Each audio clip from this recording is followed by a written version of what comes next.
Hoy nos toca hablar de un tema que concierne a la iglesia actualmente.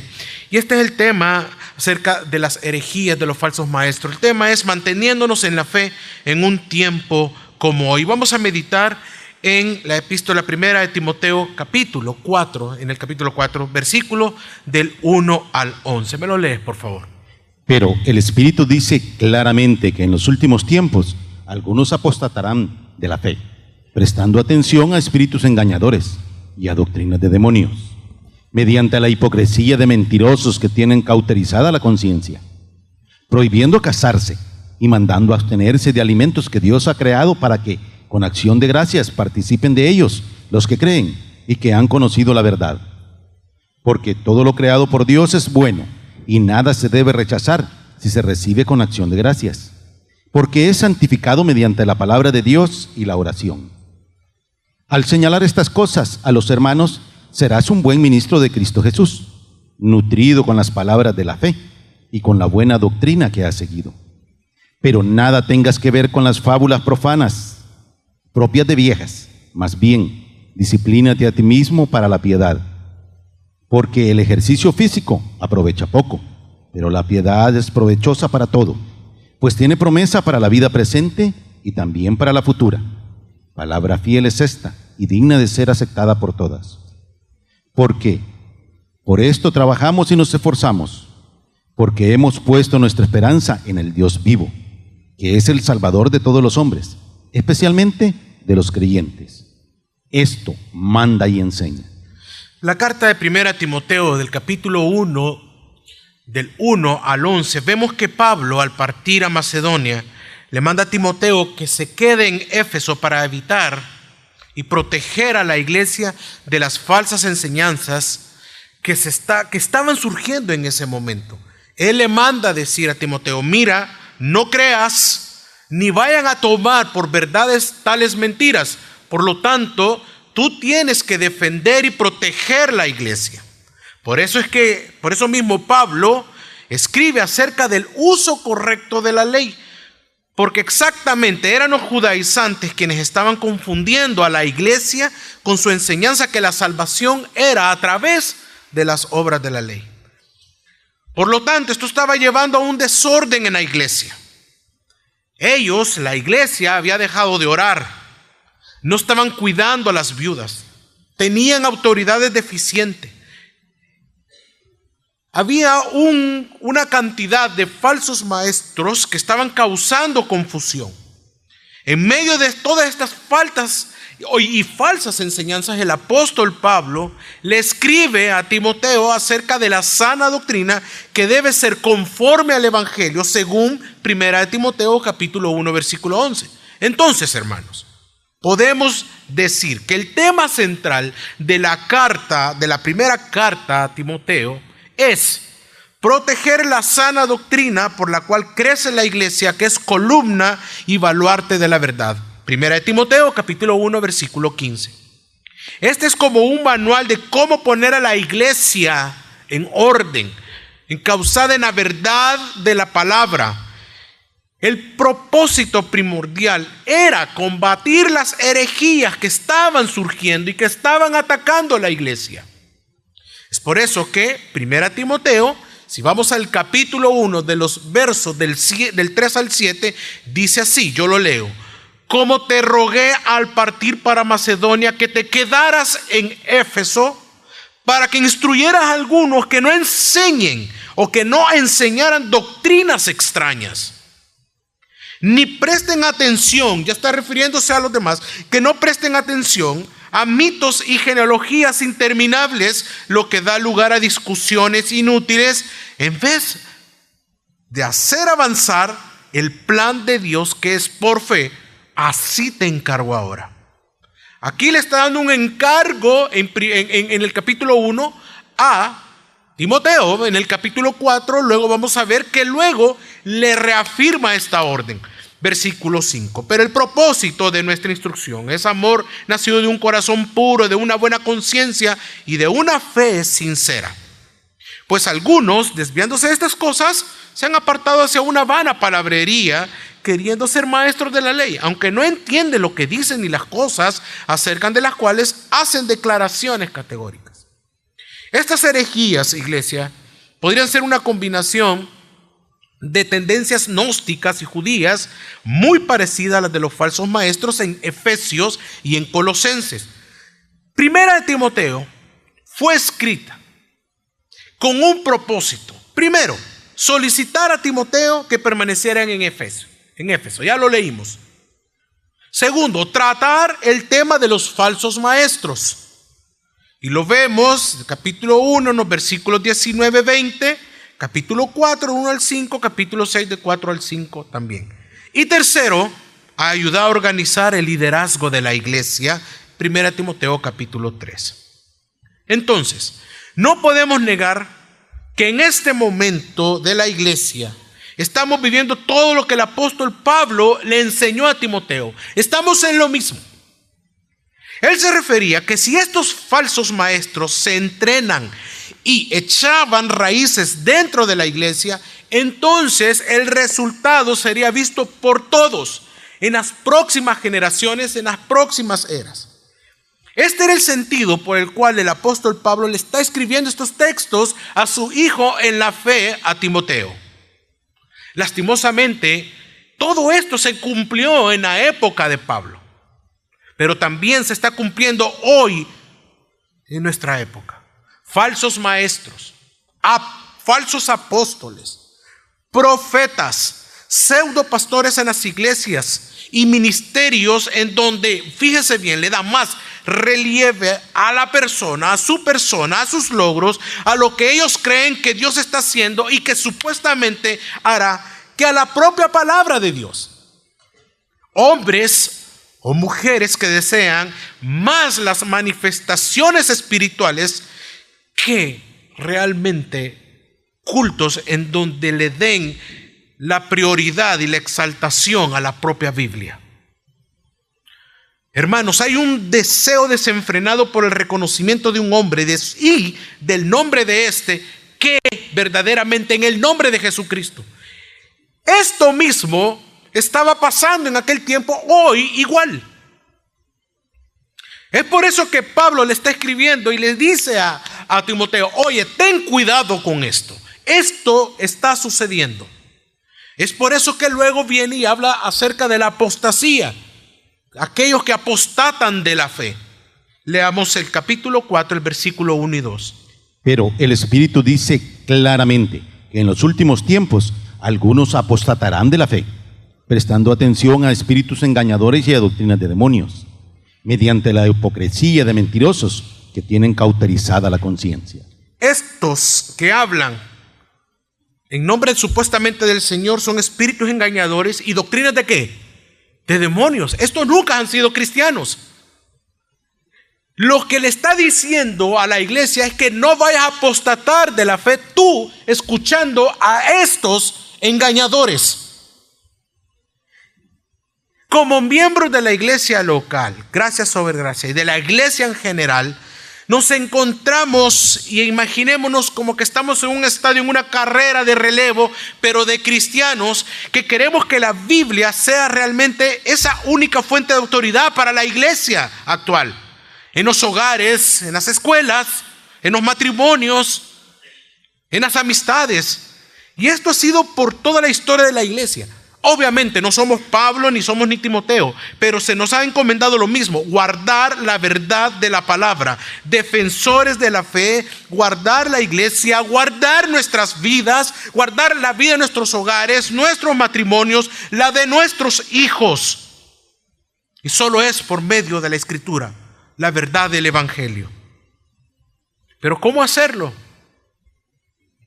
¿Cómo mantenernos inmutables ante una cultura que todo le parece superficial y ama el pecado? Todo es ahora tecnológico y acepta el pecado. La cosmovisión de la Biblia, la cosmovisión del pecado es totalmente diferente a lo que dice la Escritura.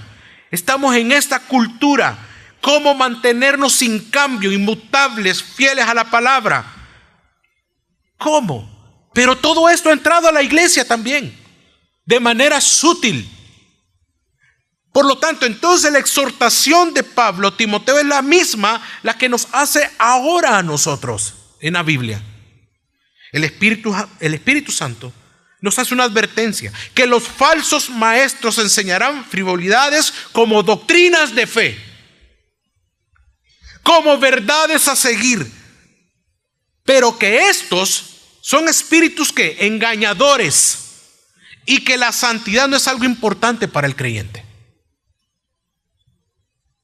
Es importante que veamos que al comienzo del versículo, del texto que tenemos, no dice yo Pablo, sino que pone sobre él, sobre Pablo, aquel que lo inspira a escribir, para que veamos que hasta en sus palabras escritas el apóstol no tiene nada que ver, solo es un instrumento, y que en lo absoluto él, o sea Pablo, tiene ni un microcentímetro de divino o de infalible. El Espíritu dice, así dice la palabra. Capítulo 4, versículo 1, 2. Pero el Espíritu dice claramente. ¿Cómo dice? Claramente. Esto nos dice también que no hay corrupción, que no hay mezcla de algo que lo contamine, sino que lo que viene a continuación es una verdad que se cumplirá. Lo que va a decir a continuación Dios es una verdad cumplida. Dice el texto que vendrán espíritus engañadores y doctrinas demoníacas. Estos serán maestros, supuestamente. Y yo pregunto, ¿acaso no está pasando actualmente? Claro que sí. ¿Quiénes serán estos falsos maestros? Los falsos maestros parecen ser una mezcla de elementos judíos y gnósticos que nosotros podemos, cuando leemos todo el capítulo 1, todo Primera de Timoteo. La opinión de Pablo sobre estos falsos maestros, la que tiene él acerca de ellos, es muy negativa, ya que le atribuye a sus enseñanzas la obra misma de Satanás y de los demonios, pero dicen ser maestros de la ley, como lo dice el capítulo 1, el versículo 7. Por lo tanto, habían involucrado elementos del judaísmo que son descritos así, de la siguiente manera. Vemos esto en toda Primera de Timoteo. Primero, enseñaban doctrinas extrañas.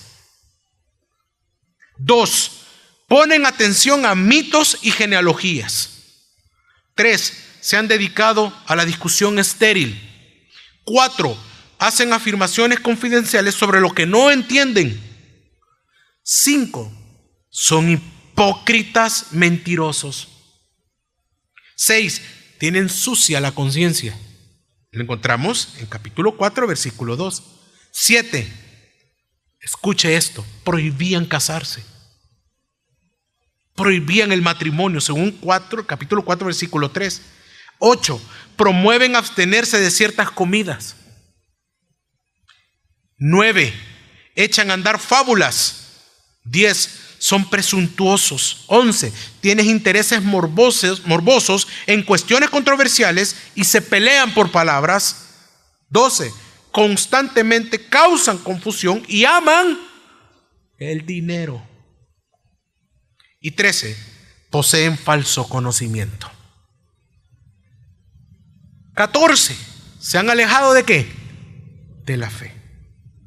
Acá encontramos características de los falsos maestros y sus herejías. Aproximadamente encontramos 14 elementos.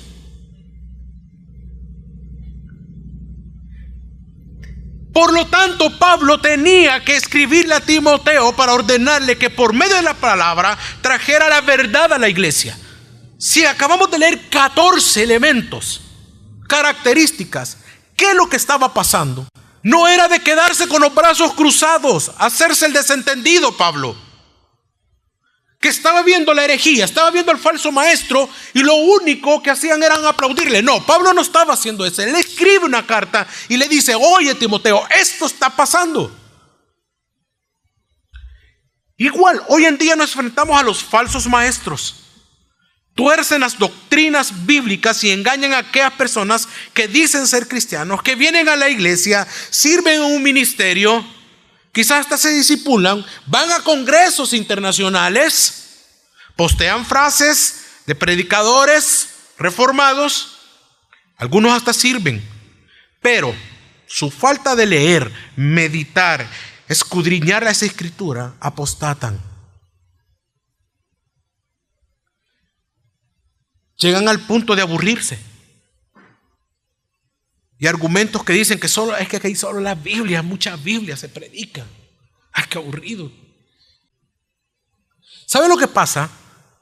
Que se anda buscando sensaciones espirituales, manifestaciones espirituales. No les basta lo que ya tenemos.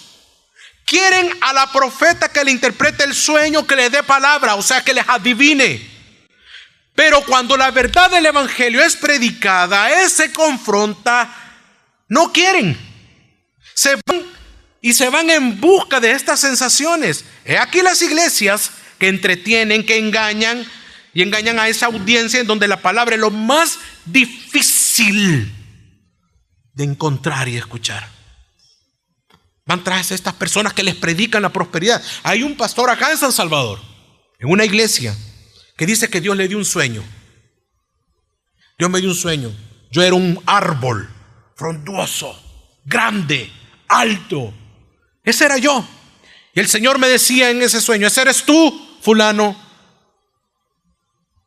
Y mira los frutos que tienes alrededor como árbol. Son iglesias.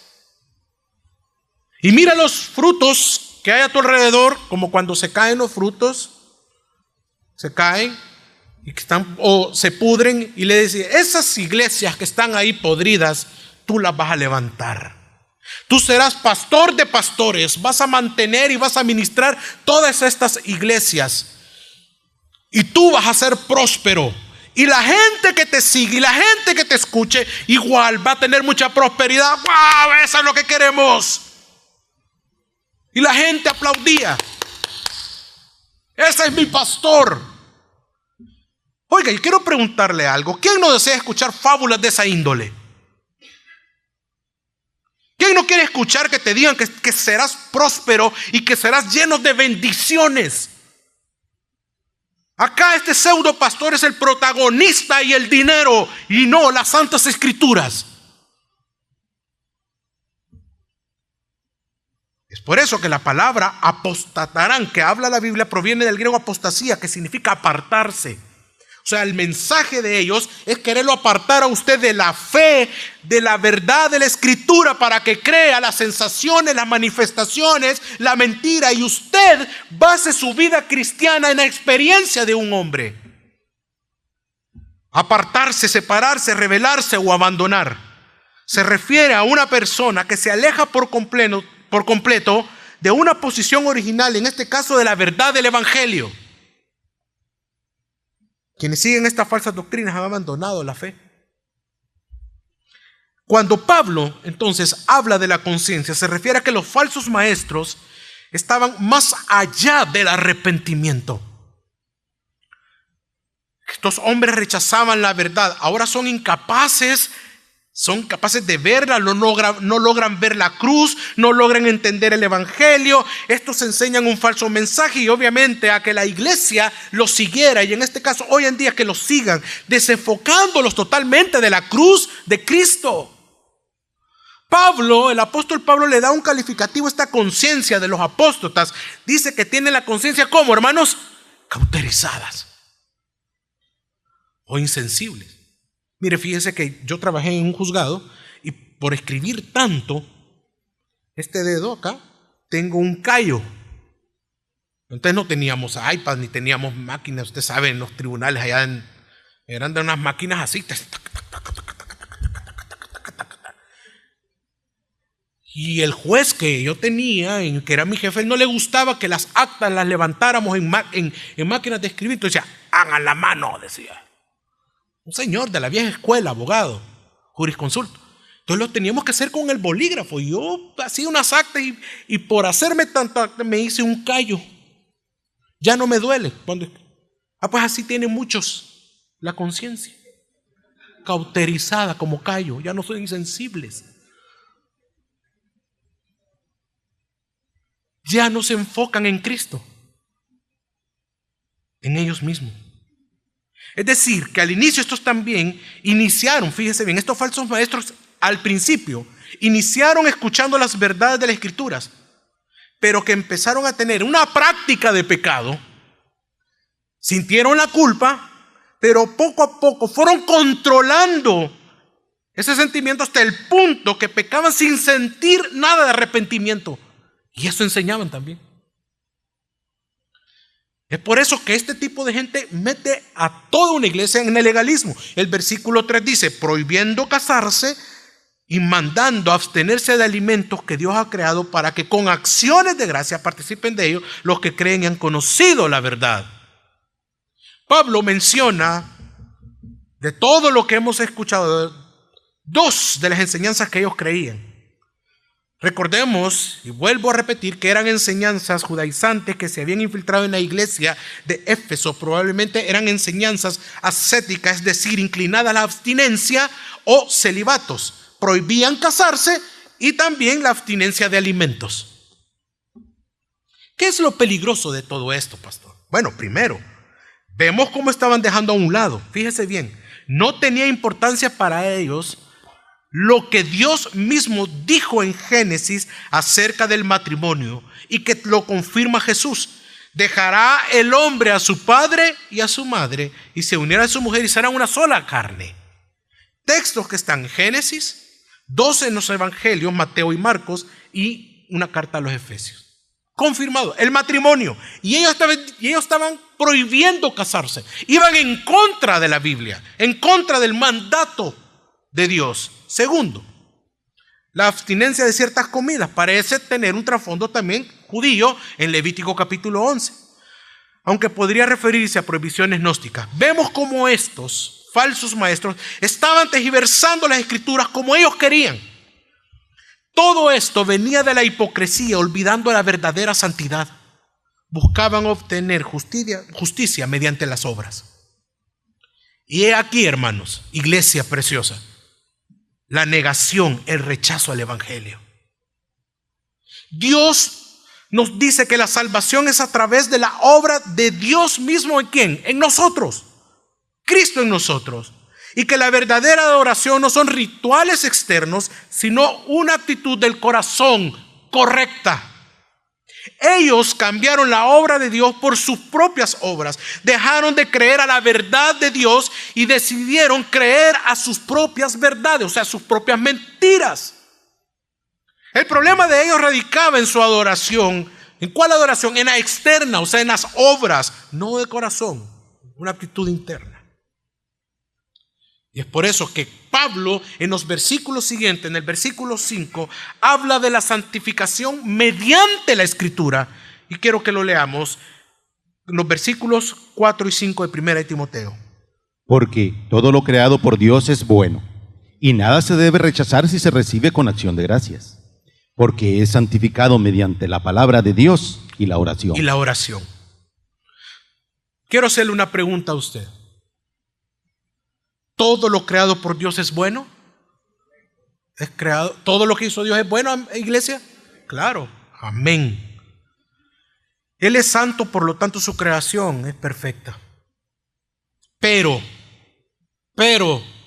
el uso que algunos le damos y que tiene como objetivo pecar y que va contrario a lo que Dios establece en las Escrituras es lo que desaprueba y desagrada al Señor. La gracia que perdona pecado no nos lleva a llevar una vida pecaminosa, sino al contrario, nos motiva a vivir en santidad, es decir, consagrado, apartado para Dios, dedicados a Dios. ¿Cuántos dicen amén? Porque no es a través de las obras que alcanzamos la salvación, y mucho menos cómo crecemos en santidad. No es por medios externos, sino con un entendimiento de las verdades contenidas en las Escrituras, en la palabra y en la oración. El conocer a Dios y su obra en nosotros nos lleva a una actitud y vida de adoración inmediatamente. Así como Pablo, después de escribir, fíjese bien, 11 versículos de teología, termina con una adoración que vino de conocerlo. Pablo termina diciendo que porque por la palabra de Dios y por la oración es que santificado. Qué hermoso. Esto es lo que desea para nosotros, que la palabra de Dios sea realmente nuestra única fuente de autoridad de vida y santificación, iglesia. Pablo nos exhorta que estos tiempos vendrían. Y lastimosamente en este momento lo estamos viviendo. Y solo es por medio de las Escrituras y la oración que vamos a tener, fíjese bien, ¿el qué? El discernimiento de exponer a los falsos maestros y no abrir nuestros oídos a sus herejías. Debemos de confiar a su advertencia, ya que el mismo Dios, el mismo Espíritu Santo nos lo dice claramente. El discernimiento no es para andar adivinando si una persona está bien o está mal espiritualmente. Es que yo discierno que esta persona anda mal. No, usted quiere adivinar. Usted está juzgando mal. Usted es malicioso. El discernimiento se desarrolla a través de la palabra para discernir la verdad de la mentira. Pero sin la verdad de las Escrituras en nuestro corazón, en nuestra mente, vamos a caer en seguir la mentira. Y si no conoces lo que dice la Biblia, y si no conoces lo que dice Dios acerca verdaderamente de qué es el Evangelio y qué es el pecado, tú vas a creer esas mentiras. Y andarás en busca de ellas.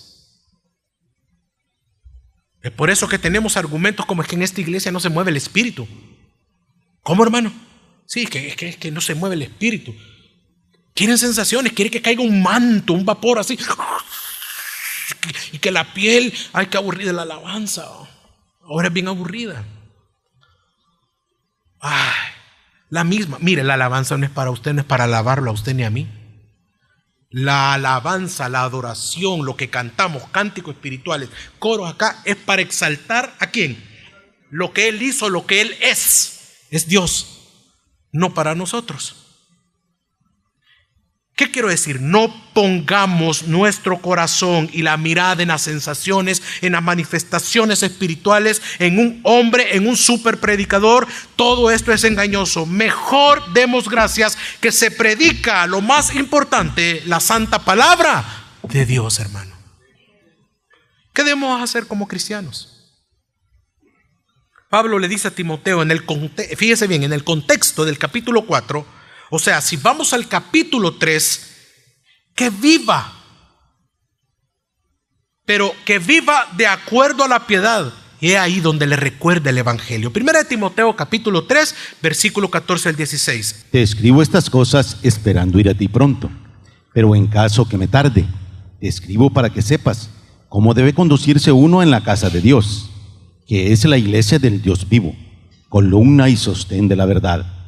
E indiscutiblemente, grande es el misterio de la piedad. Perdón, oiga lo que dice el versículo 16. E indiscutiblemente, o sea, no hay discusión. Esto lo que voy a decir es la realidad y la verdad. Grande es el misterio de la piedad. ¿Qué? ¿Cuál es ese misterio de la piedad? Él fue manifestado en la carne, vindicado en el Espíritu, contemplado por los ángeles, proclamado entre las naciones, creído en el mundo, recibido arriba en gloria.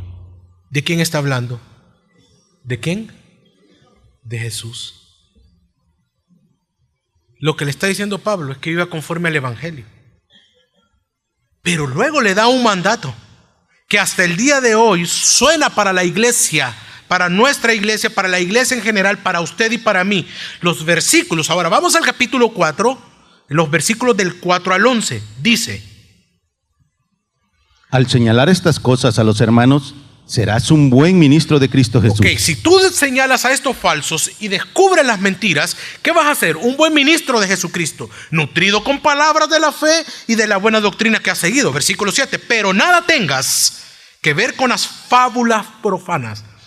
No te mezcles con ellas, nada tengas que ver con esas mentiras, propias ¿de qué? De viejas. Después dice, más bien, disciplínate a ti mismo para la piedad. Porque el ejercicio físico aprovecha poco, pero la piedad es provechosa para todo, pues tiene promesa para la vida presente y también para la futura. Versículo 9, palabra fiel es esta y digna de ser aceptada por todos. Porque por esto trabajamos y nos esforzamos, porque hemos puesto nuestra esperanza en el Dios vivo, que es el Salvador de todos los hombres, especialmente los creyentes. Y el versículo 11 dice lo que dijo en el capítulo 1, que esto debería ser, y le da una vez la orden: esto manda y enseña. ¿Qué le está diciendo Pablo a Timoteo? Que se mantenga y viva de acuerdo al Evangelio. Ya que el Evangelio no solo nos salvó, sino que también nos enseña a vivir la vida cristiana y a distinguir entre la verdad y la mentira. Y aquí el mandato: esto manda y enseña, Timoteo.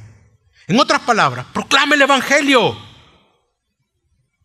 Acá podemos ver el Evangelio como un mensaje para nosotros hoy, pero era el mandato y era el mandamiento de Pablo para aquel momento. Es el mensaje en que debemos mantenernos, iglesia. ¿En dónde vemos el Evangelio? Versículo 8. Porque el ejercicio físico aprovecha poco, pero la piedad es provechosa para todos, o para todo, pues tiene promesa para la vida presente y también para la futura. Pablo no solo se va a lo doctrinal, sino a las implicaciones del estilo de vida cotidiano en el Evangelio. Hermanos, ¿nuestro cuerpo físico es parte de nuestra mayordomía de vida? ¿Sí o no? ¿Sí? Debemos tener mayordomía de nuestro cuerpo, pero no es la prioridad. La piedad sí lo es.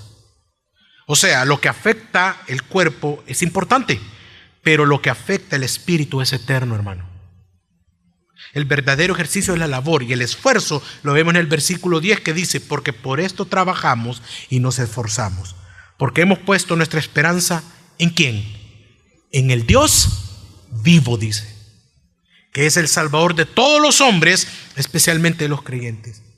Esta es la vida de adoración que produce el vivir para el Señor y entender el Evangelio. Nuestra esperanza, hermanos, es el Dios vivo. No es un Dios muerto. Jesús resucitó. Amén. Y Pablo, el apóstol Pablo, da una gran exaltación y adoración con sus palabras, ya que él bien pudo haber dicho y referirse a Dios solamente, pero le adjudica y le pone aquello que dice: al Dios que vivo. Dios vivo. Y de eso se trata nuestra esperanza, en que Jesús es Dios que. ¿En quién está puesta su esperanza? En ese Dios vivo que perdonó y que perdona nuestros pecados, nos justifica, nos adopta como sus hijos y ahora tenemos vida eterna gracias a su muerte, pero también gloria a Dios por la resurrección. Esa es la esperanza de la iglesia. Ante la herejía de los falsos maestros, doctrinas, situación de nuestro país, nuestra esperanza es el Evangelio. No es ningún político, no es el dinero, no es tu profesión. Nuestra esperanza es en lo eterno, es Jesucristo. Esto es lo que el apóstol Pablo le está diciendo a Timoteo, que debe de enseñar y mantenerse en eso. Y es lo que nos dice ahora, que tú y yo debemos de enseñar y mantener nuestra vida consolidada en el Evangelio. Amén.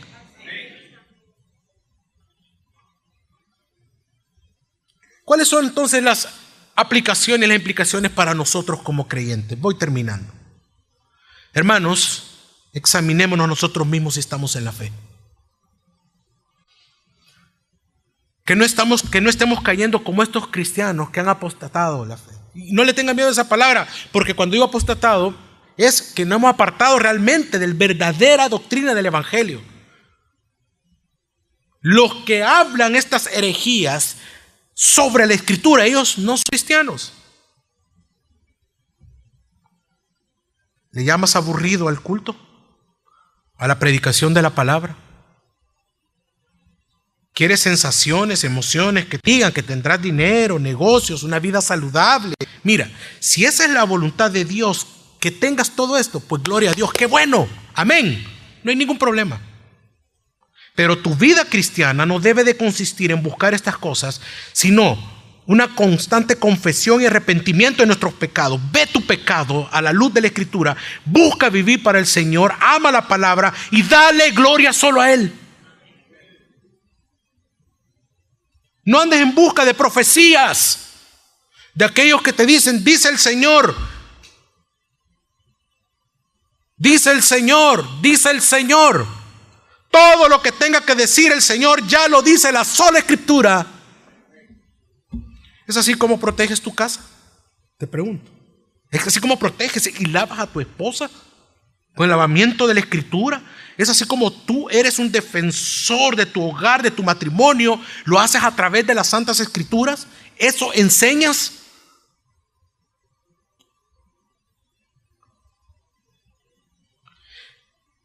Vives en pecado de lunes a sábado, pero con actos externos quieres apaciguar a Dios.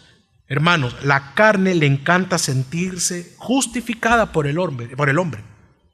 Así que la carne va a hacer cualquier cosa por sentirse aceptado por Dios, o sea, el legalismo. Isaías dice que de estas personas que con sus labios lo honran, pero su corazón está lejos de ¿quién? Del Señor. Pablo dice en su carta a Tito que profesan conocer a Dios, pero sus hechos lo niegan. Y esto pasa también hoy en día. Cuando pecamos, en vez de acercarnos a Dios, al arrepentimiento, nos alejamos de Él no creyendo a lo que dice Primera de Juan, capítulo 1, versículo 9. Si confesamos nuestros pecados, Dios es fiel y justo para perdonarnos toda maldad. Cada vez que pequemos, mi primera respuesta debe ser aferrarme a Cristo. Esto es el Evangelio. Ver entre tú y tu pecado la cruz. ¿Cuántos dicen amén? Él es nuestro Dios misericordioso. Él es nuestro Dios de gracia. Hermanos, estamos viviendo tiempos similares, igual que en el tiempo de Pablo y Timoteo. Es por eso que debemos de conocer lo que la Biblia dice acerca de quién es Dios, quién es Cristo, qué es el pecado. Y solo es a través del estudio de las Escrituras. Tu hijo, el que está pequeño, un día le va a estar dando clase ahí enfrente, un travesti, atrás va a haber una lesbiana, aquí un homosexual, aquí un musulmán, aquí un fulano, aquí otro fulano. Y si este niño no es consolidado en la Escritura, va a creer cualquier de esas cosas que tenga a su alrededor. Pero ¿quiénes son los llamados primero para enseñarle a los hijos? ¿Y si no sabes Biblia? ¿Y si estás a favor de algunas cositas que tú la ves, ay, qué radicales? Cuando tenga 15, 12, 13, 12, 11, 10, te voy retrocediendo. Puedes ver los resultados de tu cosmovisión. Oremos a Dios en gratitud, hermano. Orar implica humillarnos. ¿Qué implica? Y reconocer que tenemos esperanza en Cristo y no en nosotros mismos o en alguien. Somos salvos gracias a Él, y no es por lo que hayamos hecho, sino por lo que hizo nuestro Rey en la cruz. Probablemente has apostatado de la fe y te has ido tras el engaño y vives y crees y hasta probablemente enseñas estas mentiras. ¿Qué debes de hacer? Reconócelo, pídele perdón al Señor, vive para Él, vuelve a tu iglesia donde se te predica sana doctrina. ¿Qué implica? Implica que debes denunciar a los falsos maestros. Sí, a los predicadores falsos, sí, a los pseudo pastores, sí, a los pseudos que no existen apóstoles, sí, sus enseñanzas, sí, no debes de callarte. Y es tiempo de que quitemos de nuestra mente ese argumento y esa falsa enseñanza. Es que estás blasfemando ante el ungido del Señor. Y que no es de cristianos hablar de un pastor. Hermano, hablar de un pastor de sana doctrina es diferente a señalar la mentira de alguien que dice llamarse pastor. La Biblia nos manda a que denunciemos a los falsos y nos apartemos de ellos. Este es un argumento inventado por ellos mismos para mantener manipulada y en temor a los creyentes. El único ungido se llama Jesucristo. Y nadie que diga ser pastor o que enseñe la Biblia dejará o permitirá que le llames así. Va a predicar solo a Cristo y le va a dar gloria solo a Él. Si estás en una iglesia como esa, sal de ahí pronto y busca realmente donde te prediquen las Santas Escrituras, la sana doctrina, el Evangelio de manera expositiva. Guarda tu vida espiritual y la de tus hijos. Guarda la vida espiritual de tu esposa, de tu esposo. Guarda la vida espiritual de tu familia. Sé celoso con eso y proclama el Evangelio. Y a los amigos que nos acompañan por primera vez y que están escuchando a través de la televisión, si tu argumento es que no me puedo cambiar de religión, déjame decirte que sí se trata de un cambio, de una transformación en el corazón, pero también de un cambio de vida, de cosmovisión, de pensar, del estudio de las Escrituras. Tú sabes que donde estás no te enseñan realmente el Evangelio al Cristo de la Biblia. Tú bien lo sabes. Las tradiciones humanas lo único que provocan es inseguridades, es querer justificarte por ti mismo, hacer obras para agradar a Dios. Y toda la obra ya fue hecha en la cruz del Calvario. Esta mañana debes de arrepentirte de tus pecados, amigo. Deja de seguir las manifestaciones espirituales, las promesas falsas de los falsos maestros, sus enseñanzas centradas en la religión, en la tradición, en el dinero, en la prosperidad. Mira la cruz, aquel que vivió una vida pura, santa, que fue tentado en todo y nunca pecó. Aquel que puso su vida por ti y por mí, para que no cayera toda la ira del Padre sobre nuestras vidas por nuestro pecado. Murió, pero también resucitó el tercer día. Y creyendo en Él, en Jesús, puede ser perdonado y salvado en esta mañana. Solo arrepiéntete de tus pecados. Ora y pídele perdón y que te salve. Hermanos, iglesia, en un tiempo como hoy, vivamos y dependamos del único gran Dios verdadero, Jesucristo, y de su palabra, la Biblia. Y proclamemos ese evangelio que por gracia entendemos y atesoramos en nuestro corazón. Amén. Vamos a orar.